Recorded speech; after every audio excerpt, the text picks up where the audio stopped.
आज 15 दिसंबर 99 की अव्यक्तवाणी।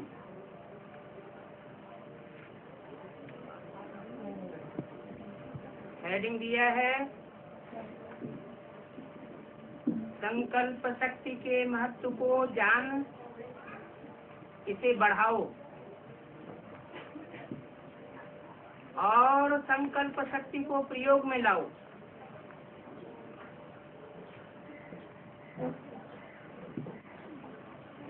आज ऊंचे से ऊंचा बाप, कैसा बाप? ऊंचे से ऊंचा बाप परम धाम में होता है या साकार सृष्टि पर होता है? अगर साकार सृष्टि पर होता है तो बिंदु रूप में जाना जा सकता है या साकार रूप में जाना जा सकता है। और अगर साकार रूप में जाना जा सकता है तो साकार तन चाहिए। साकार तन भी मुकर्रर चाहिए या अभी आया राम अभी गया राम सूक्ष्म वतन में? मुकर्रर रस में चाहिए। सूक्ष्म वतन में फरिश्ताएं रहते हैं, फरिश्ताएं पवित्र होते हैं। पवित्र तन में सुप्रीम सोल शिव बाप नहीं आते। इसमें आते हैं, पतित तन में आते हैं। बोला है बड़े से बड़े कामी कांटे में आकर के उसको बड़े से बड़ा कमल का फूल कमाल करने वाला बनाता हूँ। कौन? शिव बाबा। तो बोला आज ऊंचे से ऊंचा बाप, आज माना कब? 15 दिसंबर 99 को। 15 दिसंबर 99 को आज ऊंचे से ऊंचा बाप अपने चारों ओर के श्रेष्ठ बच्चों को देख। चारों ओर माना सारे विश्व में जो फैले हुए ब्राह्मण बच्चे हैं, जो अपन को ब्रह्मा की औलाद मानते हैं, ब्राह्मण जो ब्रह्मा बाप की बात माने, माना ब्रह्मा बाप के मुख से जो भी वसंत निकले हैं उनको मानने वाले बच्चे जो चारों ओर विश्व में फैले हुए हैं, उन श्रेष्ठ बच्चों को देखा हर्षित हो रही है। कहाँ हर्षित हो रहे हैं? आज हर्षित तो हो रहे हैं, लेकिन कहाँ हर्षित हो रहे हैं? परमधाम में, सूक्ष्म वतन में, साकार सृष्टि में गुलजार दादी के अंदर हर्षित हो रहे हैं। क्यों? गुलजार दादी के अंदर हर्षित क्यों नहीं हो रहे? क्योंकि बाप जो है वो कन्या के तन में, पवित्र तन में नहीं आता। बाप किसमें आता है? पतित तन कामी कांटे में आता है। वो कन्या जो बचपन से ही आश्रम के पवित्र वातावरण में पली हो, गृहस्थियों के कीचड़ वातावरण में तो दूसरी बात, लेकिन जो फर्स्ट क्लास वातावरण में पली हो उसको पतित कैसे कहा जा सकता है? तो बाप उसमें नहीं आते। माना बाप जो है वो जरूर कहीं साकार सृष्टि पर साकार तन में मुकर्रर रस में पाठ बजाय रहा है। इसलिए बोला आज। कहाँ की बात सुनाई? और किसने सुनाई? बाबा ने सुनाई। गुलजार के तन में शिव बाबा बोलता है। ब्रह्मा की सोल शरीर छोड़ने के बाद 18 जनवरी के बाद जरूर किसी चोले में प्रवेश करती है।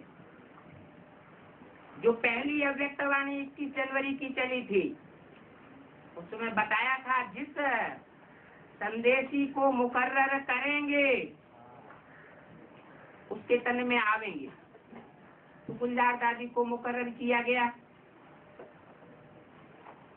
सूक्ष्म वतनवासी ब्रह्मा की सोल जो सूक्ष्म शरीर धारण कर चुकी है, सुप्रीम सोल सूक्ष्म शरीर धारण नहीं करता। सुप्रीम सोल ज्योति बिंदु सूक्ष्म वतनवासी में प्रवेश नहीं करता। जैसे मनुष्य आत्मा सूक्ष्म चोला धारण करती है स्थूल शरीर छोड़ने के बाद, तो कोई मनुष्य तन में प्रवेश करती है, जिसमें प्रवेश करती है वो आत्मा अपने स्वरूप को भूल जाती है, उसे अपना भान नहीं रहता। सुप्रीम सोल की प्रवेशता में और मनुष्य आत्माओं की प्रवेशता में ये भारी अंतर है। सुप्रीम सोल सिर्फ हल्का फुल्का ज्योति बिंदु है, सूक्ष्म शरीर जैसा पावरफुल नहीं है। तो सुप्रीम सोल जिसमें प्रवेश करता है उसमें पता भी नहीं चलता कब आया कब चला गया। इसलिए मुरली में बोलते हैं कि तो ब्रह्मा को पता चलता है क्या 169 से पहले, इस ब्रह्मा को भी पता नहीं चलता कि मैं कब आता हूँ और कब चला जाता हूँ, क्योंकि चेहरे मोरे में कोई फर्क नहीं पड़ता। मनुष्य आत्माएं जब किसी में प्रवेश करती है सूक्ष्म चोले वाली, तो चेहरे मोहरे में फर्क पड़ जाता है। क्यों फर्क पड़ जाता है? क्योंकि सूक्ष्म शरीरधारी ज्यादा पावरफुल होता है, उससे ज्यादा पावर को साकार शरीरधारी आत्मा वहन नहीं कर सकती, इसलिए अचेत हो जाती है। तो गुलजार दादी की आत्मा अचेत अवस्था में चली जाती है। उनको बोली हुई वाणी दोबारा पढ़नी पड़ती है, ब्रह्मा को दोबारा पढ़ने की जरूरत नहीं पड़ती थी। ब्रह्मा की सोल जिस समय वाणी परमात्मा शिव उनके तन से उनके मुख से उच्चारण करते थे, ब्रह्मा की सोल स्वयं भी सुनती थी, क्योंकि ब्रह्मा की सोल चैतन्य अवस्था में रहती थी। सुप्रीम सोल ज्योति बिंदु हल्की फुल्की आत्मा का कोई दबाव नहीं पड़ता था। मना 15 दिसंबर 99 को या उससे पहले जो भी गुलजार के तन से वाणियां चलाई गई हैं, वो ब्रह्मा की सोल बोलती है, सुप्रीम सोल नहीं बोलते। लेकिन कब की बात है? ये कब का दृश्य बताए रहे हैं? शेष बच्चों को देख हर्षित हो रहे हैं। तो कौन हर्षित हो रहे हैं? ब्रह्मा बाबा।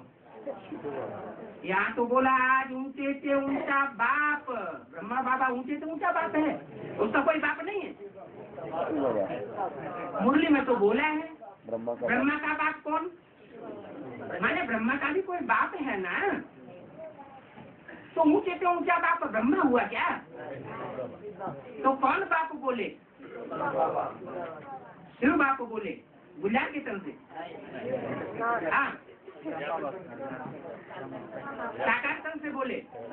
लेकिन आज माने 15 दिसंबर को बोले, कहाँ बोले? खार में। है? खार में थे ना आप? कहाँ बोले? बॉम्बे में थे। बम्बई को बोले। कहते हैं कि बम्बई में खार, मुंबई में खार स्थान है कोई, कहते हैं खार खाए बैठा है, इन्हें देहरारी धर्म गुरुओं के ऊपर खार खाए बैठा है। सागर खारा होता है। हाँ, तो ऊंचे से ऊंचा बाप अपने चारों ओर के श्रेष्ठ बच्चों को देखा हर्षित हो रहे हैं। तो खार में क्या सूक्ष्म वतन था उस समय? साकार वतन है? हाँ, ऊंचे से ऊंचा बाप सूक्ष्म स्टेजधारी है, कोई ऊपर सूक्ष्म वतन नहीं है, ऊपर नीचे की बात नहीं है। अगर ऊपर नीचे की बात होती सूक्ष्म वतन अथवा परम धाम के लिए, तो मुरली में ऐसे नहीं कहते कि तुम बच्चे परमधाम को भी साकार सृष्टि पर उतार लेंगे। क्या कहा? मुरली में बोला है कि आगे चल करके तुम बच्चों की ऐसी स्टेज बनेगी, ऐसी निराकारी वाणी से परे रहने वाली स्टेज बनेगी कि मैं तुम सूक्ष्म वतन तो क्या परम धाम को भी सृष्टि पर उतार लेंगे। माने कोई ऐसा ब्राह्मण बच्चों का संगठन एक स्थान पर बनेगा जहाँ पहुँचते ही हर आत्मा वाणी से परे का अनुभव कर रही होगी। अभी भी कुछ बच्चे ऐसा अनुभव करते होंगे कि मुकर्रर रथ में पायक बजाने वाले बाप के पास जब पहुंचते हैं तो निसंकल्प हो जाते हैं। घर से चलते हैं ये सोच करके कि ये बात करेंगे, वो बात करेंगे, ये पूछेंगे, वो पूछेंगे, लेकिन सामने पहुंच करके सब कुछ पूछना भूल जाते हैं। सब बच्चे नहीं, कोई बच्चे। तो बोला आज श्रेष्ठ बच्चों को देख हर्षित हो रहे हैं, क्योंकि सारे विश्व की आत्माओं से आप बच्चे श्रेष्ठ अर्थात हाईएस्ट हैं। कौन से बच्चे? सम्मुख सुनने वाले बच्चे। आप बच्चे सम्मुख सुनने वाले। माना जहाँ कहीं भी बाप सूक्ष्म स्टेज में रह करके पायक बजाए रहा है, उस बाप की साकारी सो निराकारी दृष्टि के सन्मुख रहने वाले जो भी बच्चे हैं, जिनके लिए बोला जाता है तुम या आप, सन्मुख वाले से ही बोला जाता है तुम अथवा आप। तो बोला आप बच्चे श्रेष्ठ अर्थात हाईएस्ट हैं। किनसे हाईएस्ट हैं? किनके मुकाबले? विश्व की आत्माओं से। विश्व की आत्माओं में कौन कौन से बच्चे आ गए? पहले जन्म के, दूसरे जन्म के, चौथे जन्म के, 8वें जन्म के, 50वें जन्म के या 84वें जन्म के। हाँ, जरूर जो पूरे 84 जन्म लेने वाले बच्चे हैं वो कितने हैं? 4.5 लाख। 9 लाख के 84 जन्म नहीं होंगे? पक्के देवता बाबा, पक्के देवता जो हो गए वो 4.5। 9 लाख के 4.5 जन्म होंगे, 4.5 लाख जन्म होंगे या 4.5 लाख के ही होंगे? 4.5 लाख के 84 जन्म होंगे? 9 लाख के पूरे 84 जन्म नहीं होंगे? वो तो बच्चे होंगे ना बाबा। 4.5 लाख सूर्यवंशी होंगे बाबा। 4.5 लाख कहते हैं सूर्यवंशी होंगे, उनके 84 जन्म होंगे और 9 लाख के 84 जन्म नहीं होंगे। माने ब्रह्मा की सोल, सरस्वती की सोल, उनके 84 जन्म नहीं होंगे? कला कम होंगे, 50 साल कम होंगे, ये नहीं कहा। पूरे 84 जन्म होंगे कि नहीं? जन्म तो 84 होंगे ना। तो इसका मतलब ये हुआ कि राधा कृष्ण जैसे बच्चे 4.5 लाख होंगे जन्म लेने वाले नई सृष्टि में, वो भी तो 84 जन्म लेंगे। तो कितने सितारे हुए आसमान? 9 लाख। ऊंची स्टेज धारण करने वाले, सारे संसार में चमक मारने वाले ज्ञान की कितने हुए? 9 लाख। तो उन 9 लाख हार जो परमात्मा के गले का हार बनती हैं साकार में, जब मिलते हैं ना साकार में, तो हार बनते हैं कि नहीं? गले से लटक जाते हैं कि नहीं? बाप के बिल्कुल। तो बोला आप बच्चे सारे विश्व की आत्माओं से श्रेष्ठ अर्थात हाईएस्ट है।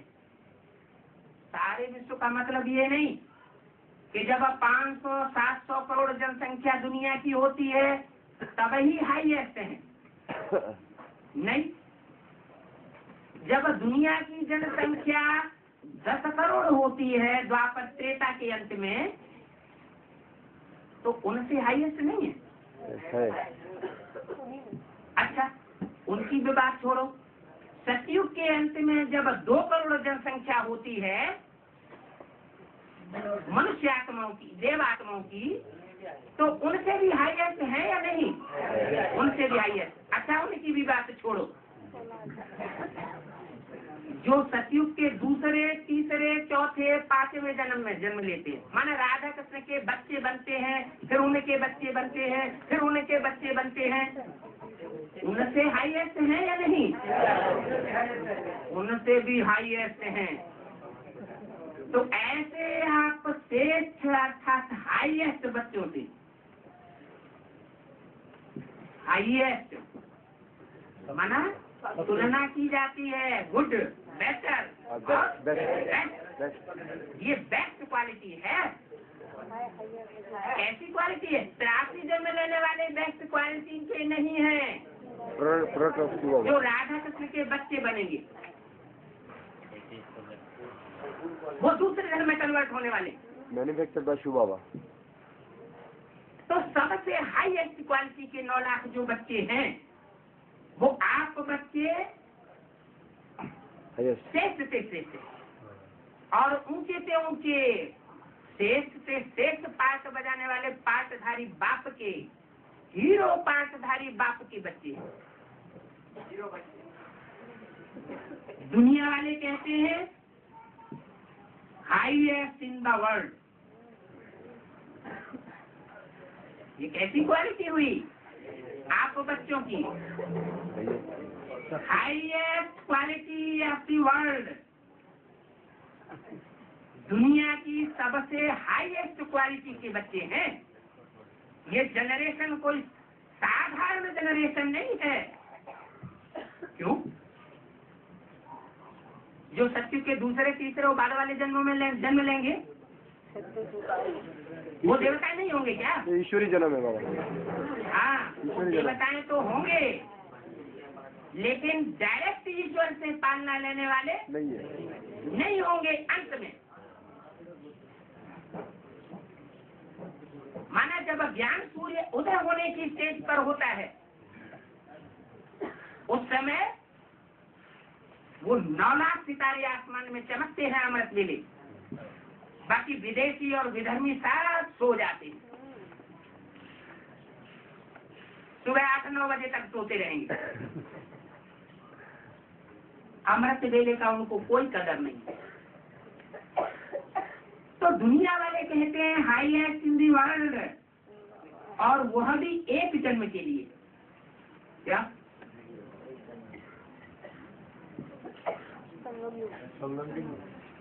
हाईएस्ट ब्यूटीफुल का भी चुनाव करेंगे तो एक जन्म के लिए चुनाव करेंगे।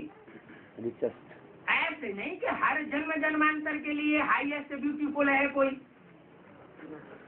लेकिन यहाँ किसकी बात है? यहाँ एक जन्म की बात नहीं है। कैसे हाईएस्ट? जन्म जन्मांतर के लिए हाईएस्ट हीरो पाठधारी बच्चों की बात है। तो दुनिया वाले कहते हैं हाईएस्ट इन दी वर्ल्ड, और वह भी एक जन्म के लिए। लेकिन आप बच्चे हाईएस्ट श्रेष्ठ इन द कल्प,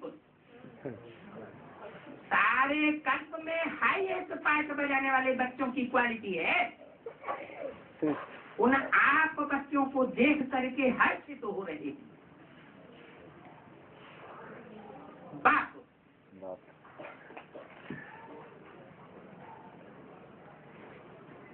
बाबा नहीं कहा, बाप दादा नहीं कहा, माता पिता नहीं कहा, क्या कहा? बाप। उसको सिर्फ बाप का टाइटल दिया जा सकता है। ऐसे भी नहीं कहा निराकारी बाप, या रूहानी बाप की रूहानी बच्चों को नमस्ते, वो भी नहीं कहा। क्या कहा? बाप देख करके हंसे। क्या इन आंखों से देखने की बात है ना? तो साकार सृष्टि में होगा ना। प्रजापिता जी सारे कल्प में आप श्रेष्ठ रहे हैं। क्या जिस किसी भी जन्म में पाठ बजाया है, तो आपने जो हीरो पार्टधारी ग्रुप का पार्ट बजाया है, ऐसा पार्ट और किसी ने नहीं बजाया। सारे कल्प में आप श्रेष्ठ रहे हैं पहले जन्म से लेकर के अभी भी अंतिम 84 जन्म में आप श्रेष्ठ पार्ट बजाने वाले हैं। क्या पूरे 84 जन्म में आप श्रेष्ठ हीरो पार्टधारी हैं? ये बात जानते हो ना? वो नशा रहता है, कभी कभी घड़ी घड़ी रोते रहते हो, कभी गुम हो जाता है। हाय हमारी अम्मा मर गई, क्या बोलते रहते हो? बाप क्या कहते हैं मुरलियों में? अम्मा मरे तो हलवा खाओ, खाओ। ऐसे नहीं कहते बप्पा मरे तो हलवा खाओ। ज्ञान की हलवा खाओ। क्यों नहीं कहते बप्पा मरे तो हलवा खाओ? है? क्योंकि यहाँ ब्राह्मणों में जो अलौकिक दुनिया के ब्राह्मण हैं, उनमें भी जो खारनों की स्टेज में रहने वाले बच्चे हैं, अव्यक्त स्टेज में रहने वाले बच्चे हैं, उनको रोने की दरकार है ही नहीं। रोने वाले बच्चों को बाप पसंद नहीं करते हैं। किसको पसंद करते हैं? कोई भी परिस्थिति आ जाए, कैसी भी परिस्थिति आ जाए, हर परिस्थिति में हर मुक्त रहने वाले बच्चों को पसंद करते हैं। ऐसे रूहानी बाप के रूहानी बच्चे आप हो विश्व में श्रेष्ठ से श्रेष्ठ। दुनिया की कैसी भी कड़ी से कड़ी परिस्थिति आ जाए, विनाश का भयंकर तांडव नृत्य हो जाए, प्रकृति माता का बहुत भयंकर रूप सामने आ जाए, पृथ्वी डोलने लगे, भूकंप बड़े बड़े आने लगे, मकान गिरने लगे, छत टूट करके ऊपर गिरे आके, तो भी आप घबराने वाले रोने वाले नहीं हो। अगर ऐसे रोने वाले, घबराने वाले और हाथ से लेने वाले बच्चे होंगे तो विनाश के पीरियड में क्या हो जाएंगे? उनका नाश हो जाएगा, नष्ट हो जाएंगे, पद ही नष्ट हो जाएगा।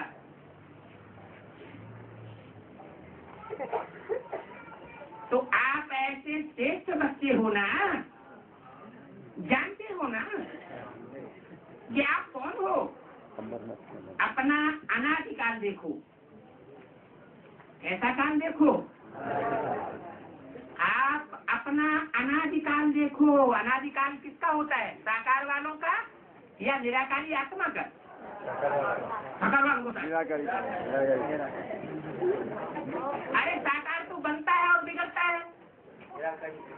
जो निराकारी स्टेज वाली आत्मा है वो अनादि है। साकार शरीर थोड़ी अनादि। तो अपना अनादिकाल देखो, ऐसा काल देखो जो अनादिकाल में आप आत्मिक स्टेज में स्थित हो गए थे। संपूर्ण स्टेज जो आपने धारण की हुई थी, पक्की आत्मा बन चुके थे। वो अपना अनादिकाल देखो। अनादिकाल में भी आप सभी आत्माएं बाप के नजदीक रहने वाले हो। क्या ऐसे नहीं परम धाम में ही नजदीक रहने वाले हो? जो सृष्टि का अनादिकाल है, उस अनादिकाल में भी क्यों लगाया? माने इस साकार सृष्टि में भी नजदीक तो रहते हो हीरो पार्टधारी के। साकार सृष्टि में हीरो पार्टधारी बाप के नजदीक रहते हो। हीरो पार्टधारी सुप्रीम सोल होता है सृष्टि पर क्या? सुप्रीम सोल नहीं होता है, लेकिन सुप्रीम सोल जिस मुकर्रर रथ में प्रवेश करके उसको आप समान बाप समान स्टेजधारी बनाए देता है, वो हीरो पार्टधारी आत्मा तो कोई कोई बच्चे ऐसे जरूर होते हैं जिनके साथ जन्म जन्मांतर पाठ बजाकर नजदीक रहने वाली है। तो अनादिकाल में भी आप सभी आत्माएं बाप के नजदीक रहने वाले हो।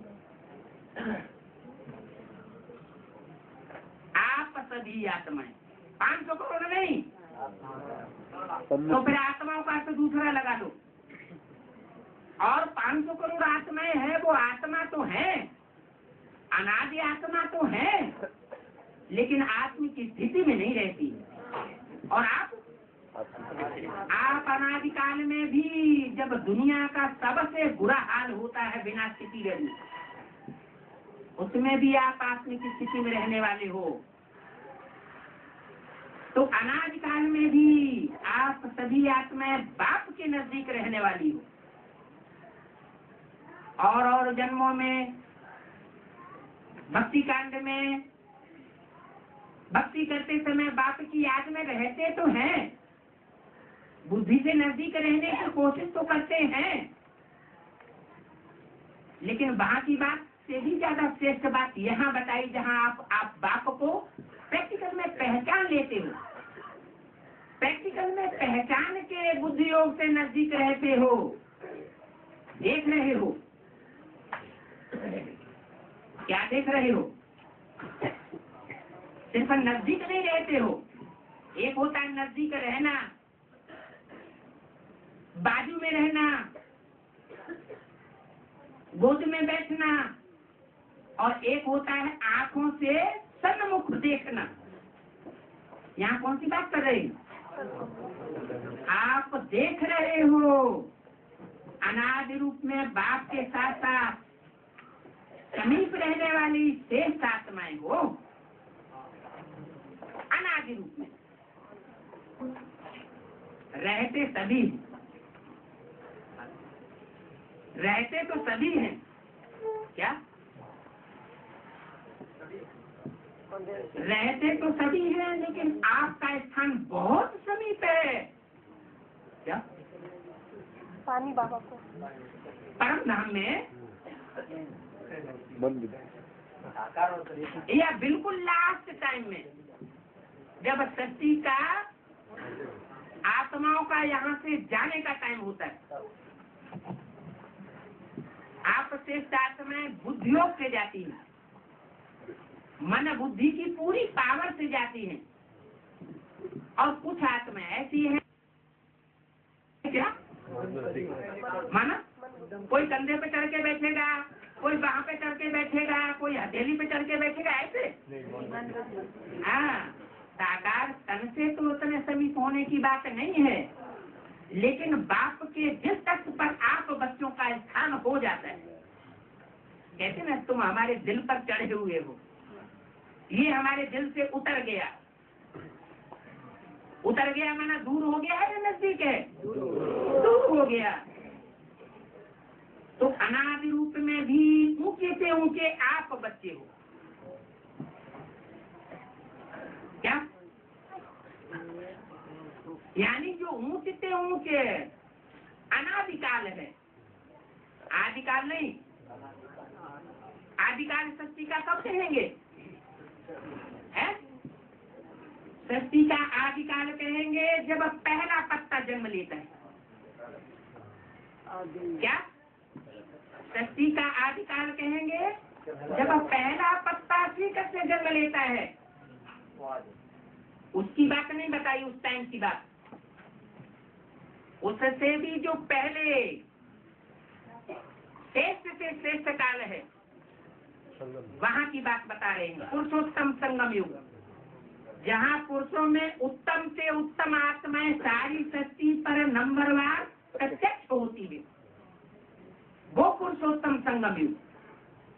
कृष्ण का जन्म होने के बाद प्रत्यक्षता की बात नहीं रहती, फिर तो स्थूल जन्म होता है, प्रत्यक्षता की बात खत्म हो जाती है। तो 9 लाख आत्माएं कब तक प्रत्यक्ष होती है?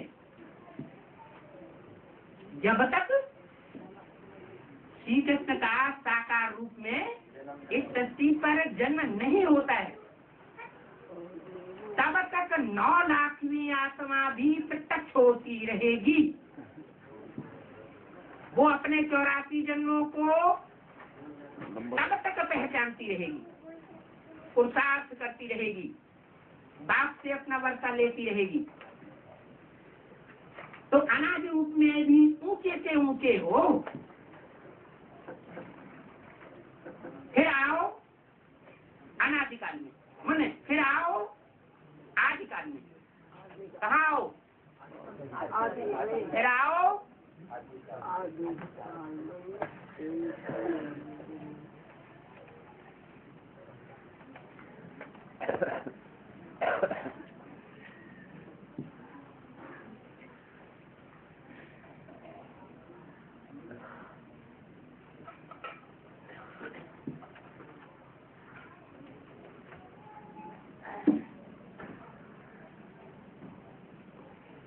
ये तो अनादिकाल की बात थी।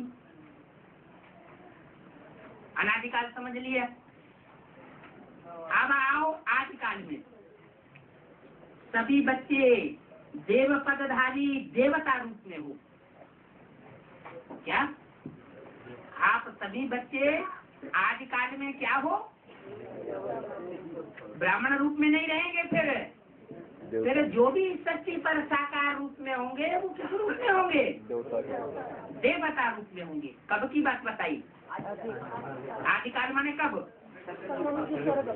कृष्ण का साकार रूप में जन्म होने के बाद इस धरती पर जो भी जन्म देने वाले साकार रूपधारी होंगे या जन्म लेने वाले राधा कृष्ण के बच्चों के रूप में साकारी जन्म लेने वाले होंगे, वो सारे ही बच्चों की बात बताई। कैसे होंगे? देवता पदधारी रूपों में प्रत्यक्ष होंगे इस धरती पर। तो देव पदधारी देवता रूप में हो। याद है अपना दैवी स्वरूप? वो दैवी स्वरूप याद आता है? याद आता है? क्यों आपको याद आता है? और राधा कृष्ण जैसी जो आत्माएं हैं जिन्होंने अपना शरीर छोड़ दिया,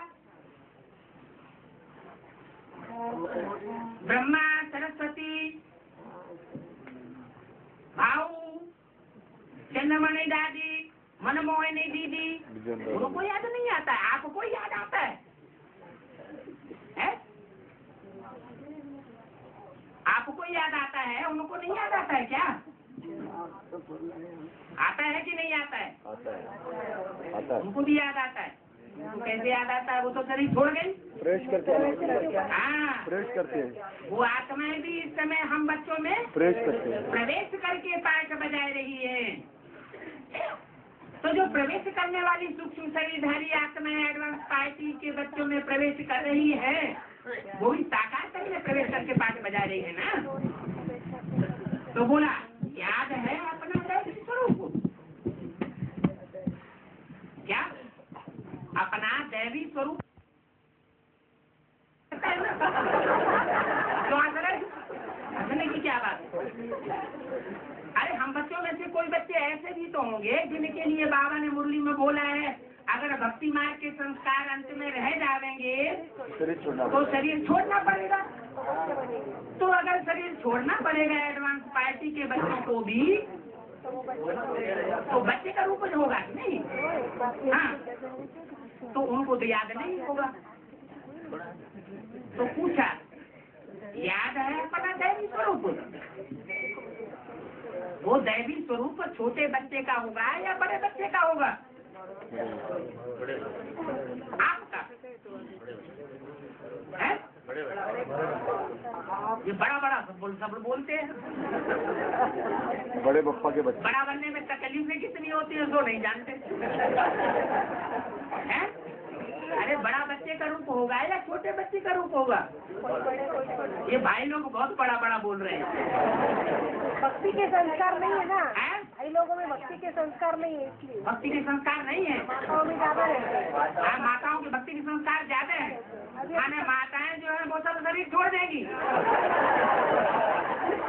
हैं? नहीं, माताएं कोई माताएं कोई शरीर छोड़ देंगी।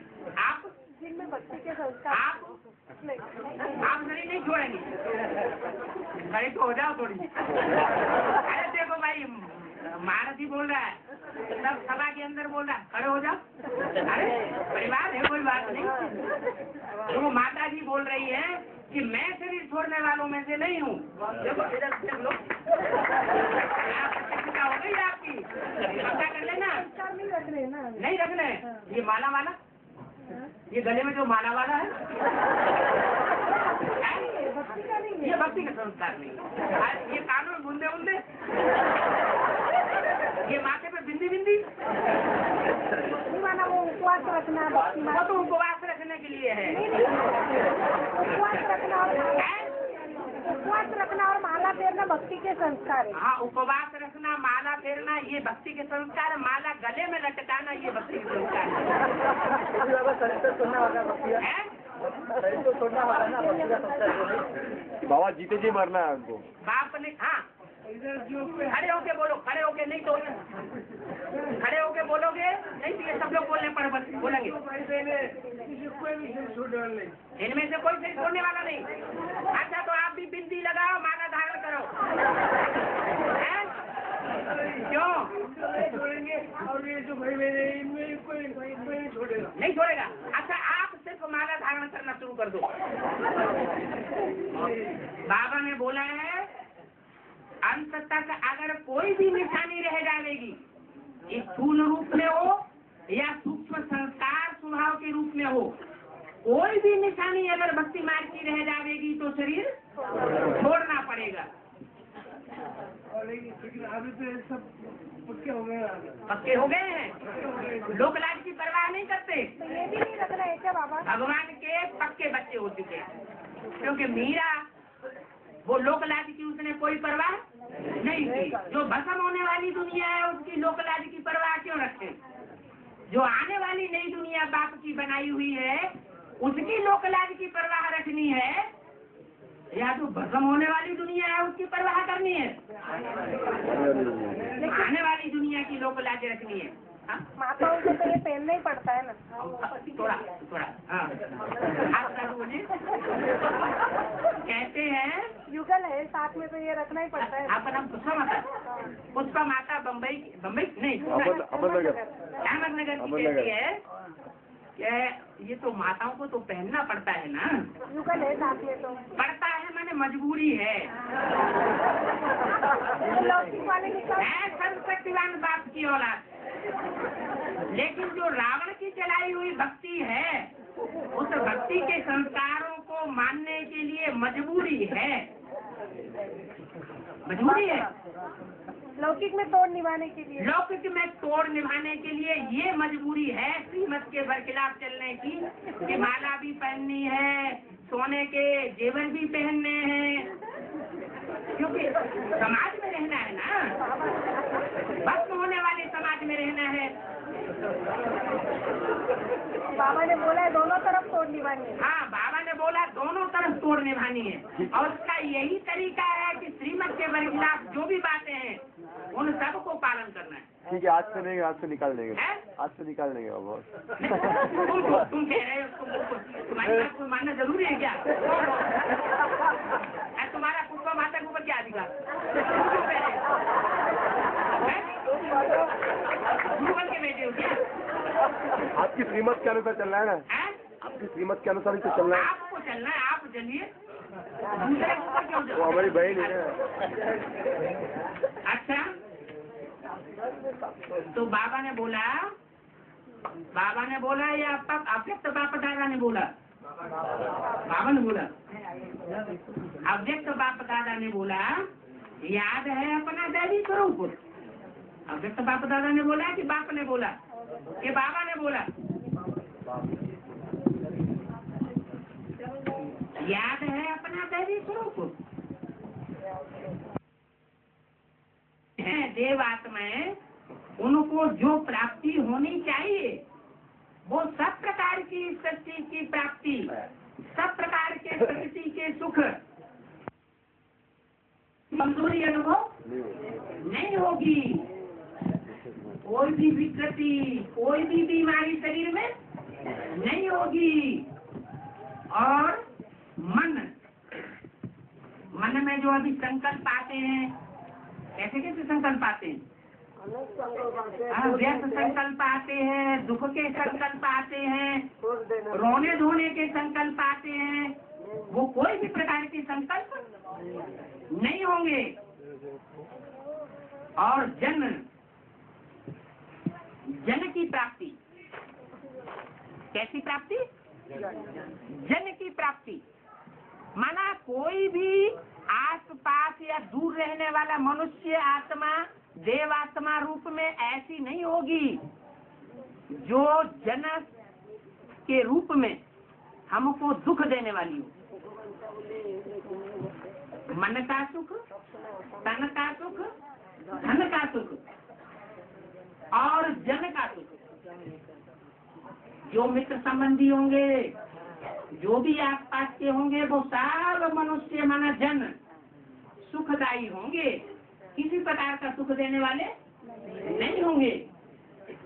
तो चारों ही स्वरूप में आप श्रेष्ठ हैं। आप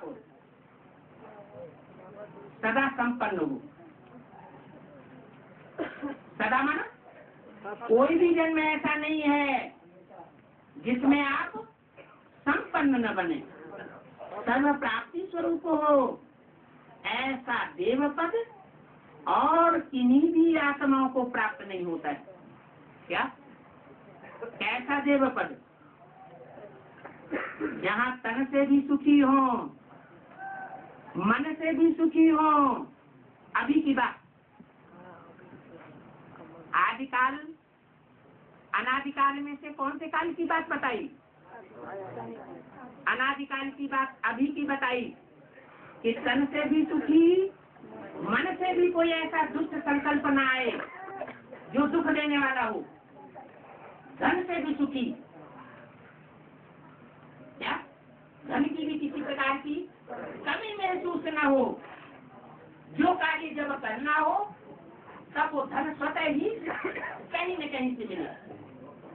ये डर न हो कि कंपनी फेल हो जाएगी तो हम क्या करेंगे, हमारा सारा पैसा कंपनी में है, बैंक में है। ये भी तो डर हुआ ना, ये मन का दुख हो गया ना। तो ये भी दुख न हो, कुछ भी हो जाए लेकिन हमको धन की कमी महसूस नहीं होगी। शिव का भंडारा भरपूर, काल कर तक दूर। तो ऐसा देव पद और किन्हीं भी आत्माओं को प्राप्त नहीं होता है। क्या था? आपको प्राप्त होता है और किन्हीं भी आत्माओं को प्राप्त नहीं होता। कैसा देव पद? चारों प्रकार का सुख हो। वो भी बात है, देवताई जन्म लेने के बाद की बात नहीं बताई, कब की बात बताई? अभी वर्तमान पुरुषोत्तम संघ निवृत्ति बात बताई कि आप बच्चों की अभी भी ऐसी स्टेज होनी चाहिए और होगी कि न तन का दुख होगा, न धन का दुख होगा, न मन का कोई प्रकार का दुख होगा, और अभी भी ऐसी स्टेज अनुभव करते होंगे, और जन का भी कोई दुख नहीं हो। जन माना जो भी हमारे मित्र संबंधी हैं, वो कोई भी हमको दुख न दे सके। हमें बाबा ने क्या डायरेक्शन दिया? न दुख देना है और न लेना है। तो एक बात में तो बहुत बच्चे पास हो जाते हैं, इस बात में कि भाई किसी को हम दुख नहीं देते। लेकिन दुख नहीं देते हो, लेकिन कोई आत्मा से तुमको महसूस होता है कि हमको दुख दे रही है। अगर दुख महसूस होता है तो आधा डायरेक्शन, आधा श्रीमत मानते हो और आधी श्रीमत नहीं मानते। बाबा ने क्या बोला? जो विधर्मी आत्माएं होंगी वो आधी श्रीमत मानेगी और आधी श्रीमत नहीं मानेगी। तो अपने को देखना, हम ऐसा तो नहीं है। नहीं, अच्छी बात। सभा के बीच में बैठ करके ध्यान से बोला करिए क्या कि हम ऐसी आत्मा नहीं है कि हम किसी से दुख लेवे, क्या हम कोई से दुख लेने वाले नहीं है। कोई भी मनुष्य आत्मा मित्र संबंधी हमको दुख दे नहीं सकता, तन का भी नहीं दे सकता, मन का भी दुख नहीं दे सकता, धन का भी नहीं दे सकता, और जन का भी दुख हमको नहीं दे सकता। ऐसा देव पद और कोई भी आत्माओं को प्राप्त नहीं होता है। ये सिर्फ आप बच्चों को, आप बच्चे, ये कौन से बच्चों से बोला? सन्मुख बैठने वाले बच्चों। अच्छा, फिर तो माउंट आबू में वाणी चल रही थी, उस समय जो भी सन्मुख बैठे थे उनकी ये अवस्था बन चुकी होगी, है?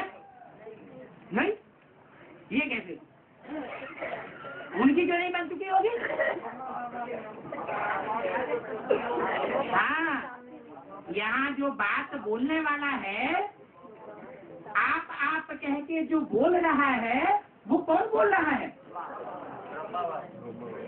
ब्रह्मा बाप बोल रहा है। अरे ब्रह्मा बाप तो सूक्ष्म वचन का समाचार सुना रहे हैं गुलजार दादी की तरफ से। ब्रह्मा बाप बच्चों से आप कह के बात नहीं कर रहे हैं, शिव बाबा बात कर रहे हैं। क्या? शिव बाबा। लेकिन शिव बाबा जो है वो बाप के रूप में है, बाबा नहीं कहेंगे। क्यों नहीं कहेंगे? क्योंकि शिव बाबा जो है वो कभी मनन चिंतन मंथन वाली सूक्ष्म स्टेज में नहीं रहता है। उसको मनन चिंतन मंथन करने की दरकार है ही नहीं। किसको दरकार है? साकार रूपधारी जो प्रजापिता है, सारी सृष्टि का बाप, हीरो पाठधारी, वो मनन चिंतन करता है। उस बाप के थ्रू सुप्रीम सोल बाप ये सारी बातें कहलवाई गई। क्या बात कह रहे हैं? कि ऐसा देव पद आप बच्चों के सिवाय और कोई भी आत्माओं को प्राप्त नहीं होता है। तो माउंट आबू के जो सामने बच्चे बैठे हैं वो सभी हो गए ना? सभी नहीं हो गए? हाँ, लॉटरी तो बहुत बड़ी हो गई।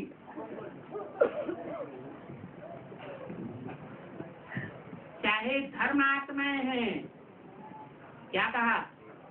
धर्मात्मा, धर्मात्माएं, धर्मात्माएं, धर्म की आत्माएं, माना धारणा करने वाली आत्माएं। जीवन उनका कैसा है? श्रेष्ठ बातों की धारणा करने वाले धर्मात्माएं हैं। धर्म कोई भी हो, हर धर्म अच्छी धारणाएं करना सिखाता है। तो चाहे धर्म आत्माएं हैं दुनिया की, चाहे महाआत्माएं हैं, क्या कहा? दुनिया की आत्माओं से कंपैरिजन किया। महाआत्माएं, महात्मा, श्री कृष्ण को क्या कहा?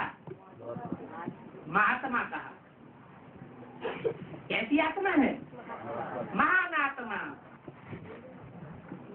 चाहे धर्मात्माएं हैं, चाहे महात्माएं हैं, लेकिन ऐसा सर्व प्राप्तियों में श्रेष्ठ अप्राप्ति का नाम निशान नहीं हो, कोई भी अनुभव नहीं कर सकता है जैसा आप कर सकते हो।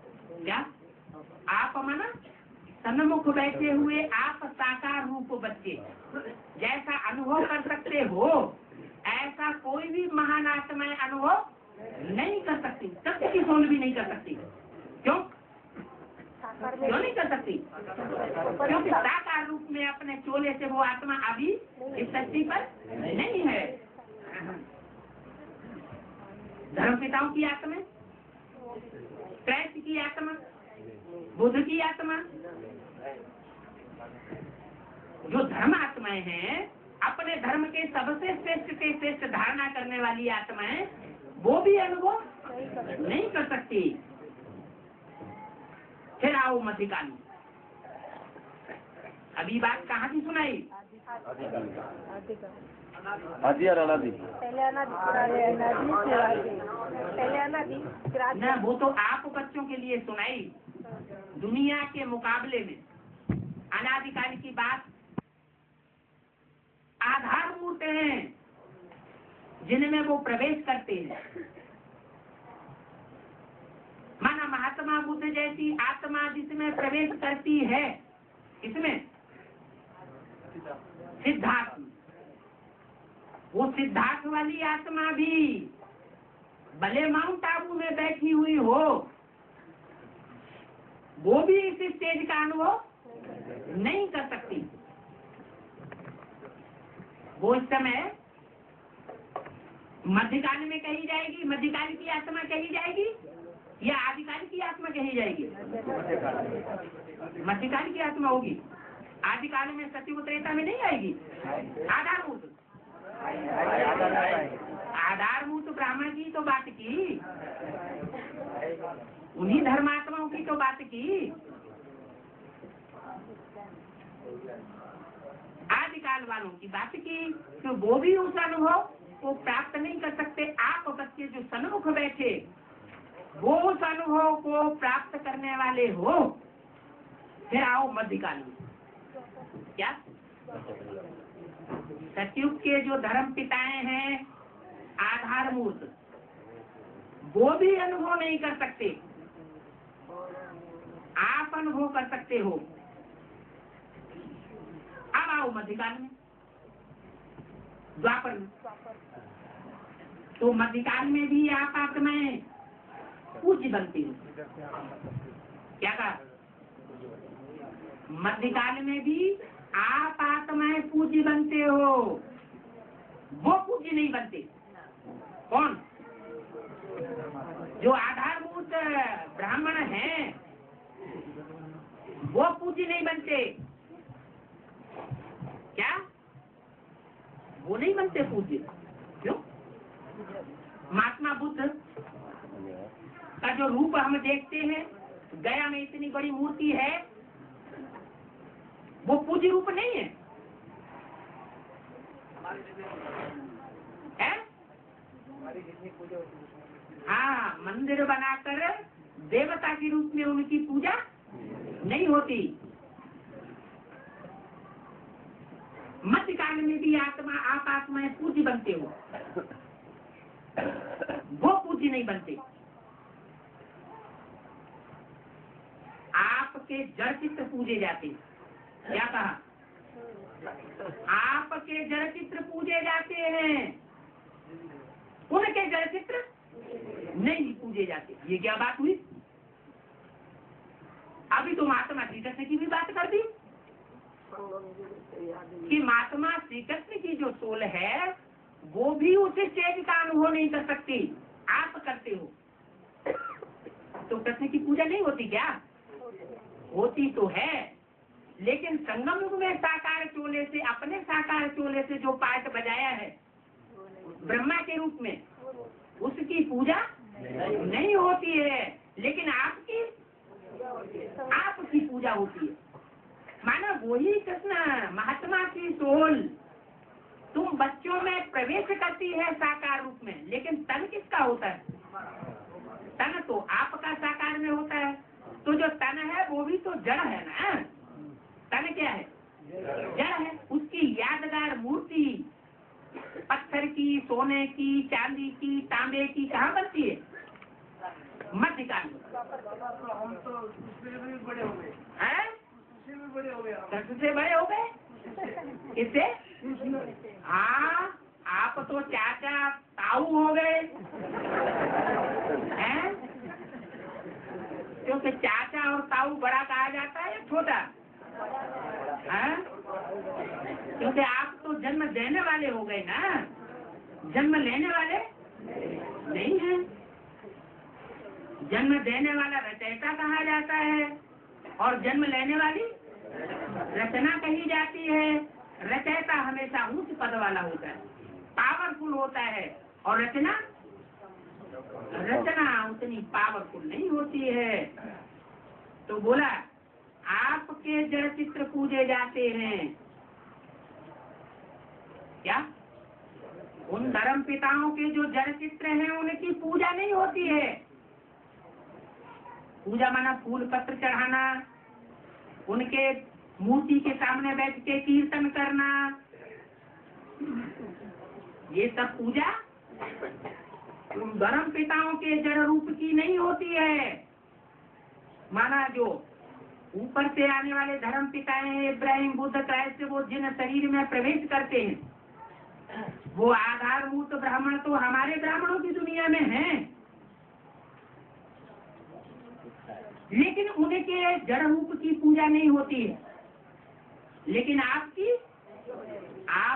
जड़ रूप की भी पूजा होती है। जड़ रूप शरीर और चैतन्य रूप बिंदु आत्मा, जिसकी यादगार है शालिग्राम।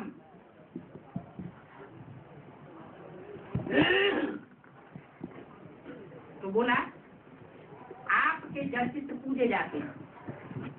कोई भी आत्माओं की ऐसे विधि पूर्वक पूजा नहीं होती है। क्या कहा? विधि पूर्वक। जहाँ विधि होती है तो विधि से क्या प्राप्त होता है? सिद्धि प्राप्त होती है। आप देवात्माओं के जो जड़ चित्रों की विधि पूर्वक जब पूजा होती है तो सिद्धियां प्राप्त हो जाती हैं मनुष्य आत्माओं को। क्या? और धर्मों में कोई ऐसा धर्म पिता की मूर्ति नहीं है जिसकी पूजा करने से सिद्धियां प्राप्त हो जाती हो इस जन्म में, भले अल्पकाल की हो। कोई भी आत्माओं की ऐसे विधि पूर्वक पूजा नहीं होती है। किसकी होती है? आपकी होती है?